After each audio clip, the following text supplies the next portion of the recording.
Hello and welcome. My name is Kaylee Jones and I will be your MC for this afternoon's webinar. Please be advised that this session is being recorded. Now, before we begin, I would like to acknowledge the traditional owners of the land on which we meet, the Whadjuk people of the Noongar Nation, and pay my respects to their elders past, present and emerging. Now, let's get into it. So I welcome you to today's webinar, Broadening Your Skill Set for the Post-COVID Workplace with Professor Mark Griffin. Now, please note on the right of your screen, there is a Q&A box which allows you to type your questions relating to the presentation today. We have our team ready online to answer your questions as we go. Now, please ensure you direct your questions to the panellists, not the hosts in the drop-down selection. After Mark's presentation, we'll proceed into a live Q&A session and Mark will be able to answer some of your questions as well. Now, without further ado, I'd like to welcome Mark Griffin to the webinar. Thanks so much, Kaylee, and hello everyone. It's a real pleasure to be here and to talk about some of our work at the Future of Work Institute, how that helps us to understand what future of work might be like and what that means for thinking about careers and working in the future, especially any postgraduate study that might tie into that.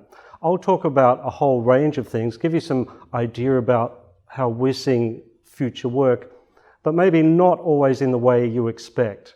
I will repeat something that you probably know only too well. Things have been changing a lot and COVID has so much brought into focus what those changes could be like. You've probably heard so much about it that I won't try to repeat some of the experiences you've probably been going through for quite a while. But there's been so many changes that have come upon us in the last 3 to 4 months that really help us to get a sense of the kind of change that we've been expecting really to hit the workplace as we proceed. And I'll talk about some of the changes that have happened, what it might mean for how you think about future skills.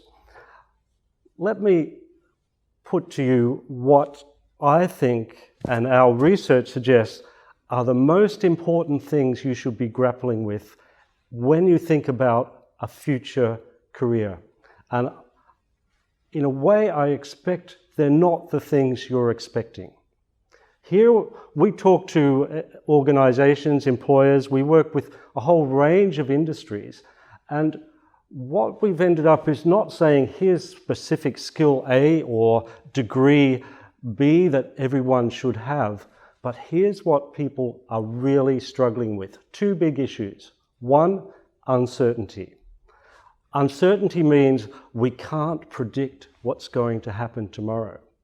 Now that's important for a talk like this, because if you're wanting me to say what job you should be doing or what course, I don't think that's a good idea. I can give you a lot of information about how things are changing and what people are looking for. But behind many of those changes, we're grappling with how do we work in a world where sudden change happens, technology evolves, and we can't really predict what that will be like tomorrow. Employers are looking for people who not only understand that uncertainty is a regular part of work, but who are comfortable and even thrive in uncertainty. Now, no one predicted that the pandemic would happen the way it did.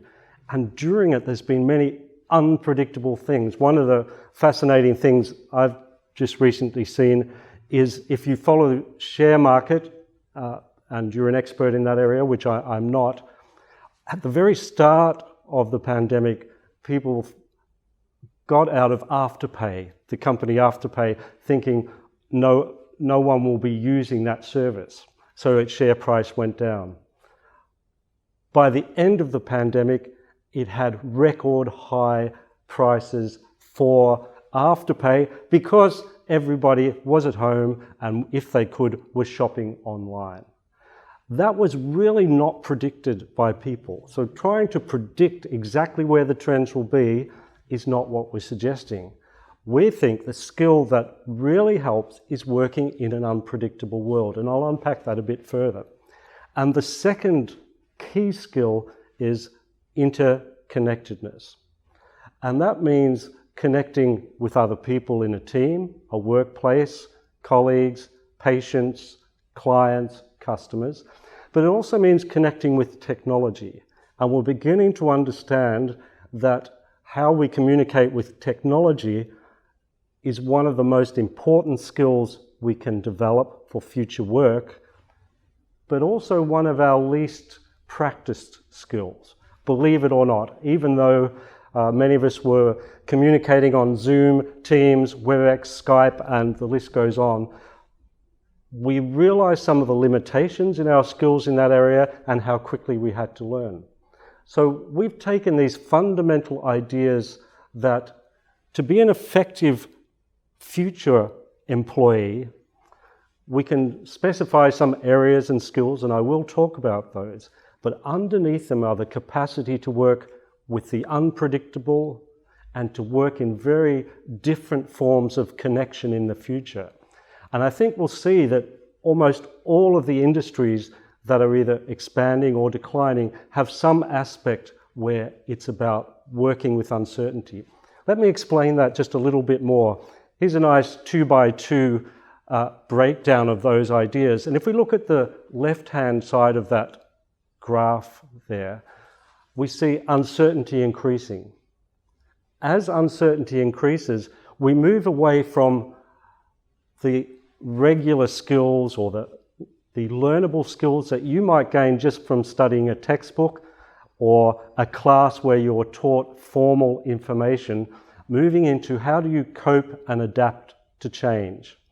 How well did you transition from a workplace to a working from home work environment? How do you fit in with a new team or working from project to project? That ability to be in one environment, move to another and adapt yourself to that situation. So fitting in, adapting, moving, being flexible, key important. Every employer will mention that when they speak to us about the future of work. But more than just fitting in or adapting, employers are looking for people who can actually make that change happen. We call that proactivity, and we see that as the most uncertain. If we're going to work in a world that's unpredictable, we can't teach all of those skills because we don't know what they are. What we need are people who will actively seek out new learning situations, fit in where they can, and when they see an opportunity, change. Along the bottom of that graph is the connectedness. How do you work in a local team with others, but also in now quite complex networks where we have virtual teams working across countries, time zones. We've recently talked to the local Perth hospital who are figuring out ways that they can manage some of the medical issues very remotely from a control centre where experts liaise with consultants and people in the field. What are the kind of skills will you need in that environment? They're going to be a mixture of things you get across courses.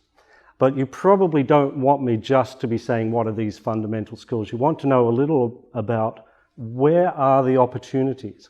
So I hope I've made the point. Our institute is not suggesting this is where the gaps in employment are, you should head that way, because they change rapidly and we expect things to move. So you know, I've actually completed 4 postgraduate degrees. That explains some of my age, but it's also, I think I can speak to the way people are using education to move across different kinds of environment and adapt to different situations. What we see in this graph I'm showing here, over the last 10 years, a really rapid increase in employers looking for what are called non-routine cognitive skills. Now, cognitive is about thinking and being able to analyze problems, understand a situation. The non-routine means it's almost impossible for us to put those skills in a textbook and for you to study it. In fact, if we did that, we're almost, by definition, creating a routine skill. And as educators at Curtin University, we're constantly challenged by the problem of how to learn non-routine, unpredictable ways in a formal education context. And so our methods are changing quite radically to give people the skills to work in unexpected ways.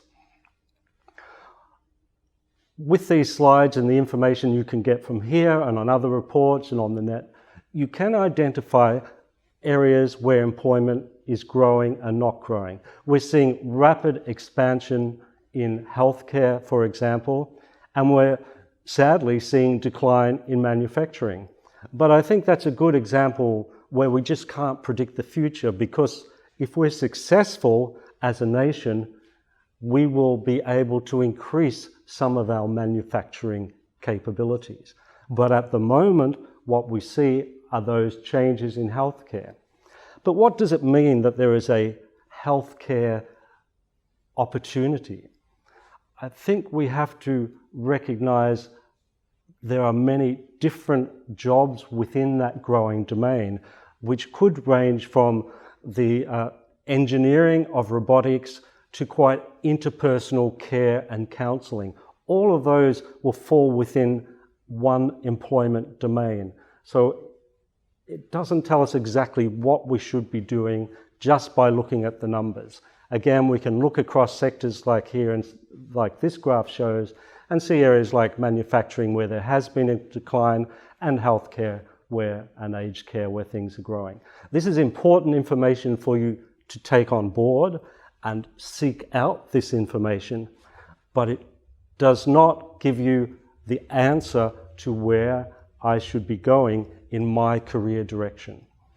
And I'll come to some of, well, how do you find the answer to your career direction if it's not from market analysis?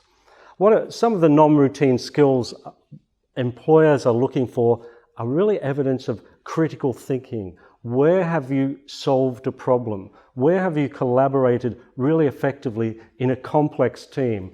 And I think that's where we're trying now to create new kinds of postgraduate program, whether it's in health, science, arts.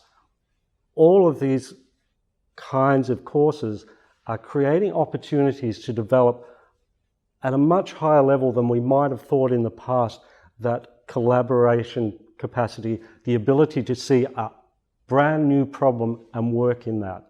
And employers are understanding that's more important.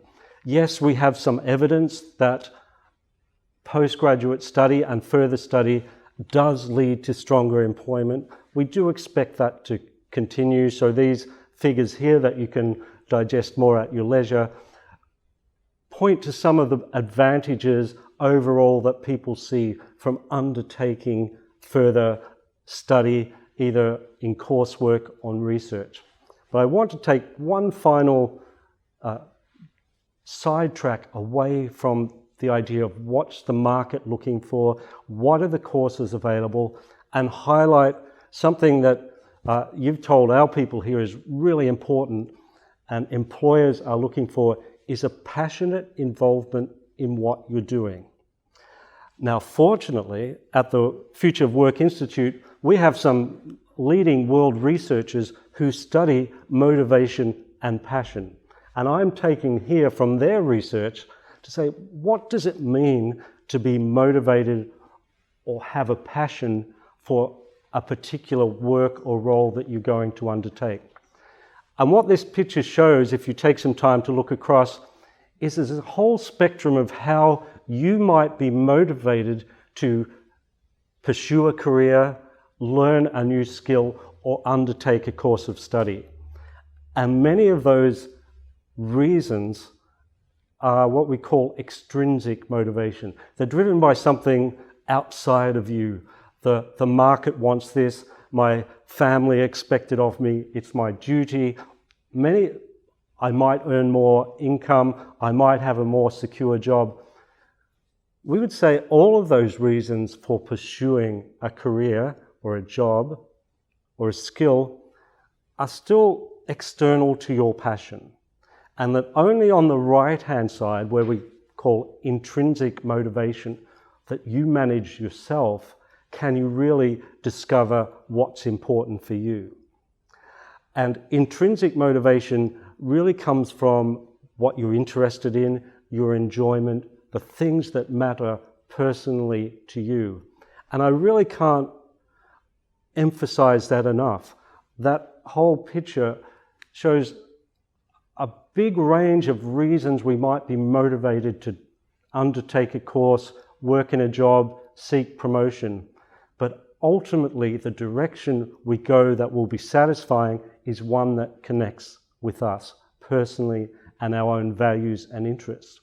And all we can do as educators or employers or futurists is say, here are the opportunities and range out there. But for you need to figure out what's interesting to you. And what I think is really great about that idea is, in many ways, it doesn't matter too much what specific path you take. Going back to the idea of unpredictability, things will change. What will remain constant is if you are able to adapt, be successful in doing what you're enjoying, you will be absolutely the best prepared for when things change unexpectedly or you're asked to do more. Employers recognize that, colleagues recognize it when you work with others. So we give you a lot of information about what those skills are, what the pathways you might take to build those skills, but ultimately, especially in this future world of uncertainty and connectedness, you are in the driver's seat to find the pathway through. We hope we can help you to do that. And we'll do that by presenting opportunities, learning systems, and I guess here, providing you some evidence that there is a payoff to following those things that you're interested in. That people who undertake further skill development do find more employment, do find more enjoyment, and stay in more secure situations. So it's a really interesting, changing world out there. In your position now, looking at all the options, there is a lot of guidance you can get from the courses we offer, the skills employers are looking for. But our institute is asking employers and those seeking new opportunities, think about how you work in this uncertain world and how you connect with others, and you will have the foundation for applying most skills that you can learn in a postgraduate degree. On that message, I'm going to hand back to Kaylee, and she will take you through a few more. Thanks. Well, look, thank you very much, Mark, for that presentation. It certainly was a wonderful one. Thank you for sharing your insights and knowledge, of course. Now, in terms of postgraduate options, our postgraduate qualifications start at grad cert level right through to masters and HDRs. If you want to upskill in a particular area but only need one or two specific skills and a full qualification might not be the one for you, you can consider our executive education and professional and continuing education courses. Executive education through the Business and Law School offers a wide range of workshops and masterclasses in business and management related areas. Curtin Professional and Continuing Education offers learning experiences designed to help you and your organisation succeed in the changing world of work. The Curtin website is full of information in regards to postgraduate study options. So we encourage you to take a look at the Curtin website and find a course that suits your area of interest. Now, we have had some questions come through for the Q&A, so with that in mind, we will move into the Q&A session. So, Mark, the first question that I have is, there is so much emphasis on the need for STEM skills and digital skills. How about those of us who don't gravitate towards maths and engineering? How will we, field in the future of work? Great question, and it's good to sense that there's someone out there listening. We're live here talking to an audience we can't see, and I guess that's a skill I'm still getting used to, and I think many of us are, but I appreciate imagining there's someone out there asking that question. And I really resonate with that because my message and our message is not it has to be STEM and all the future is maths and computer program. I think being digital is important, but that is like a foundation, and that could be just simply being comfortable with technology up to some programming. The skills I've mentioned are not about being an engineer, a mathematician, a scientist, all good things to be, but using whatever fundamental skills you have in language, mathematics, digital, in the application to the world. And increasingly, that is what people are needing. So you don't have to be a master of digital or a master of mathematics in many of the careers we're talking about. People are really looking for a base knowledge that we know will change. We know the digital skills of today will not be the digital skills of tomorrow. What we want are people who can move on, create something new, and create a new future. So I'm hoping I'm answering that nice question in some way that I don't see the opportunities as we hear a lot about that, but they're much, much broader out there than that. Oh, that's good to hear. That's good to hear.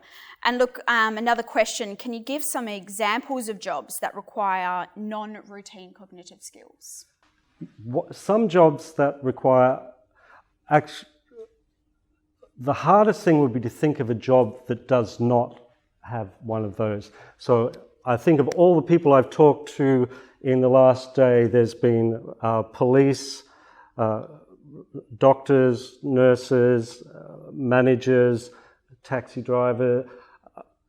There isn't a job that doesn't require that and isn't going to more do that. And you'll hear a lot about automation. I didn't really use that word in my talk. As we get better at automating some of the tasks, more and more what we need are people who can think about how to use those tasks. So if I think back of all the different industries, even this week, we have talked to in our institute, everyone emphasizes the ability to think differently, be able to suggest an idea. I just thought of this, and it kind of highlights the point. Being able to just think of an idea, have the courage to talk about it, and work in a place that listens to you and gives you feedback if it's not such a great idea. That's the kind of workplace we're trying to create, and they're the non-cognitive skills, the non-routine skills we're talking about. Great. Now, do positive employment outcomes generalise across postgrad degrees? There will be some variation across them, indeed, and that will fluctuate as some markets move up and down. But I think I go back to it's pretty hard to predict what those real fluctuations will be. So I've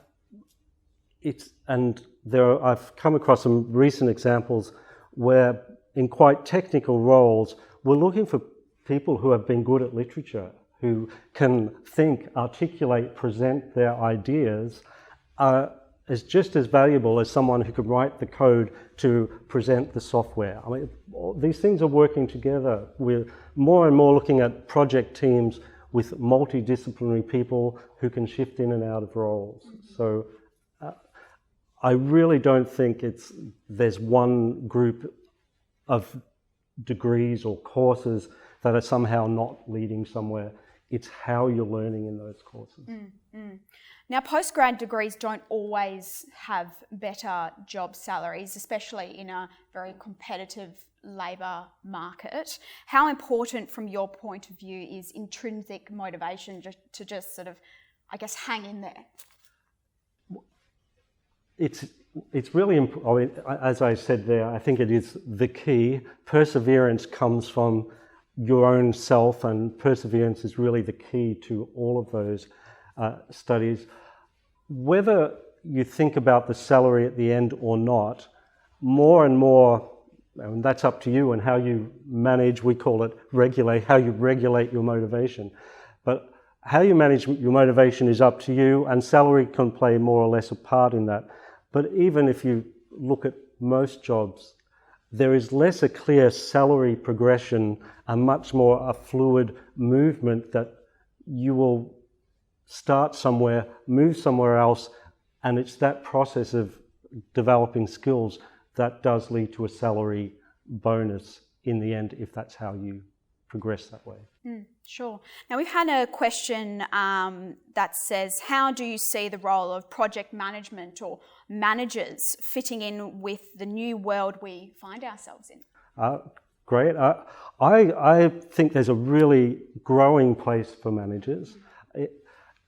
And it's becoming more difficult because in the interconnected world, it's really managing the connections between people who you may not see, who may be more expert in the particular area that you're managing than you. That is likely to increase over time. But the actual ability, the role of someone who can play that coordinating, seeing the connections role, which is critical to management, is not getting less important. I think we see much more, and I do see a lot of companies saying, we want managers who can see the issues, understand the problems, not someone who's been an expert in their engineering qualification, in their technical. It's really how can they demonstrate thinking as a manager. That's most important. So I give a big thumbs up to more management experience, but in a more complex, interconnected, unpredictable world. Managing by giving all the answers will not have all the answers. No, that's right. Now, we've had a question from Nathan, and he says, I'm currently working in the healthcare sector, and we have been adapting the digital aspect towards engaging with our clients. What skills would be beneficial to increase the engagement rate and participation of the general public? Yeah, that's